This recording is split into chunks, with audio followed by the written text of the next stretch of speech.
3rd and 19. Hackenberg floating in, and it is going to be intercepted. Picked off by Anthony Cioffi at the 1-yard line. You're listening to the Zach Gelb Show on Fox Sports 920 The Jersey. All right, welcome back in to the Zach Gelb Show right here on Fox Sports 920 The Jersey. 609-919-9200 is the telephone number if you want to hop on board with us. That was one of Anthony Cioffi's interceptions at Rutgers, and now he's trying to make the Oakland Raiders, and Anthony's kind enough in this period before they get ready for training camp to hop on board with us right now. Anthony, it's Zach Gelb here on Fox Sports 920 The Jersey. Appreciate a few minutes, and how are you? Oh, I'm doing great. How's everything over there? Doing great. So when you hear that clip played of you picking off Hackenberg up against Penn State, does it seem a little weird that you're no longer a part of the Rutgers program?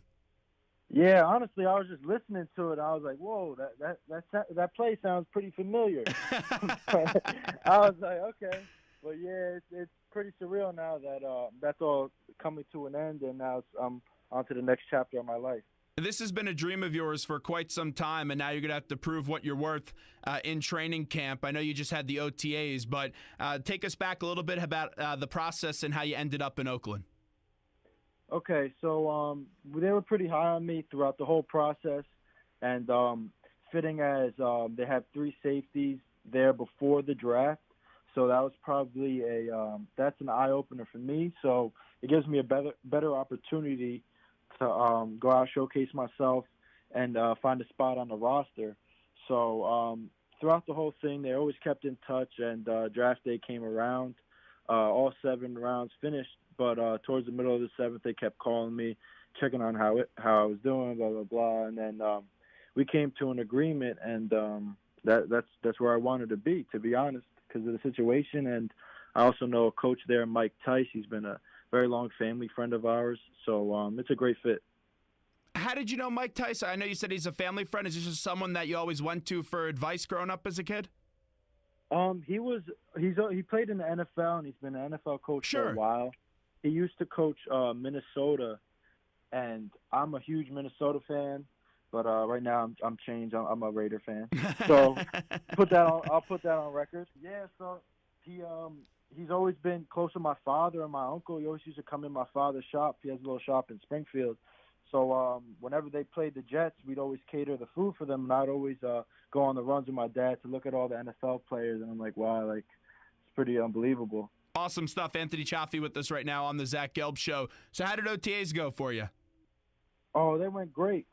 Made some plays, turned some heads, did the dirty work on special teams, and just got a feel for the land out there in California. It's beautiful out there, 75 and breezy every day, so there's not much to complain about. What was that feeling when you first walked into the locker room that first day of OTAs? What were you feeling?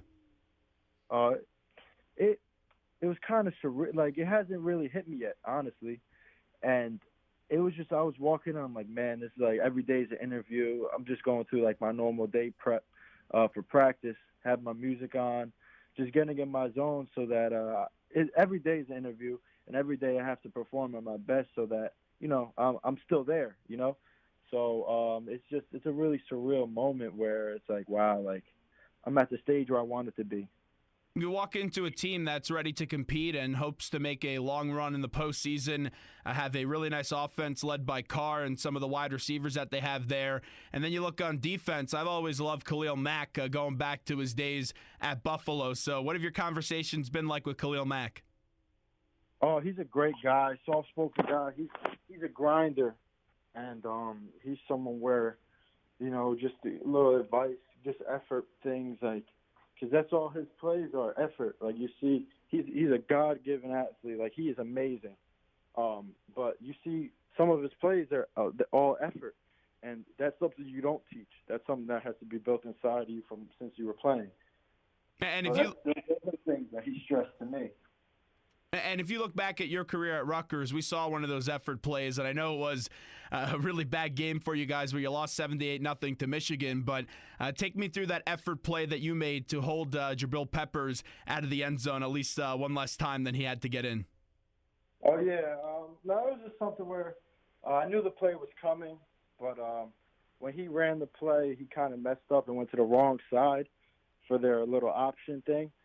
So it was just I was reading it. I saw the right safety came up and kind of whiffed, and then I'm like, okay, I'm the last line of defense. Let me take my angle early. So that's what I did. I took my angle, and I got him. We know how much of an explosive player Jabril Peppers is, and we saw it that night at High Point Solution Stadiums, and he was a finalist for the Heisman Trophy. What was it like preparing for a player that could really attack you on all areas of the field? It's pretty difficult, but we have a great coaching staff there, and we did our number on their offensive tendencies. So it was just something where you had to go in and get a feel for it, and then you see it happen right in front of your face. So it's like what you do on the board or the whiteboard, you see it on the field. What were your impressions year one with Chris Ash? They were great. They knew what they wanted to do there. They had a plan set, which sometimes coaches don't have a plan, but they have a plan set, and they know where it's going to take off, and they're continuing to go by it, and it's on the up and up. This upcoming year, we saw what happened last year, and that's what's going to happen when you bring in a new coaching staff. They're trying to rebuild like you're talking about and get Rutgers back to the level that people have seen in this area. But with that being said, the team upcoming this year in Big Ten, we all know that, how tough that schedule is for the last few years. What type of team do you think they'll have this year at your alma mater? I think they'll definitely be able to compete for a bowl. My goal for them is to win the Big Ten championship and everything. I always want them to do great. Hey, national championship, that was our goal when we were there. But you always want to set your goals high, and I feel like they're going to do very well because of the coaching staff, because they bring the best out of the players. Some people, they'll look at Rutgers and they'll laugh at that notion, what you just said, of the expectation of maybe winning a Big Ten championship one day, just because a lot of people just think that, hey, they can't compete ever with the Michigan or Ohio State and recruit at that level. Why are you so confident that one day Rutgers could win a Big Ten championship? I just believe in Coach Ash and his system that he's instilling. He learned from Coach Meyer, and he won national championship. Like, where you learn from and where you get information like that, it tells where you get it from, because you could be a great coach and get information from a middle school coach, and it translates to the field and doesn't work, like running sweeps all the time. It's where he got his information and what he's been doing to kind of bring a whole new thing to Rutgers. How was the adjustment period to the training schedule? Because I know Coach Ash's practices are a lot tougher. Yeah, they are.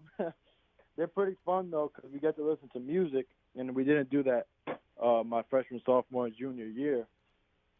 So, I mean, music makes the practice go by very fast. Let me ask you this, because we all know the self-imposed penalties that Rutgers has put on themselves. With your old coach and Coach Flood, there was some drug problems and everything we've been reading, off the field issues, and then things going on with the grades and academic performances. Just how do you explain what has been found upon about the university and also the sanctions that you guys took? It's not something that Rutgers is. That's not their face. And it shows by the guys that they bring in. Like, we're all outstanding character guys.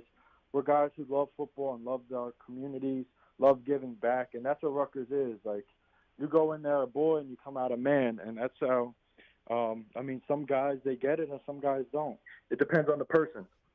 Did you know some of these things were going on when you were at the program? I wasn't sure.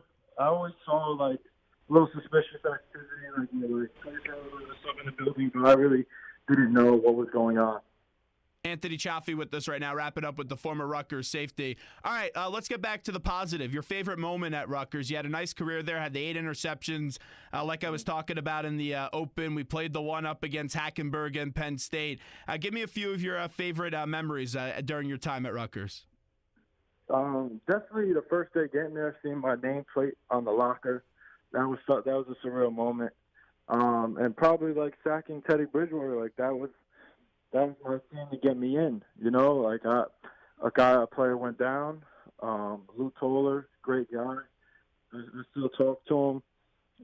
he went down, and they called me in to go perform. So I went in, I did my thing, had a fumble recovery, forced fumble, sack, couple of tackles. So I feel like that whole game too was something where was my favorite moment. What do you think you'll miss most about Rutgers?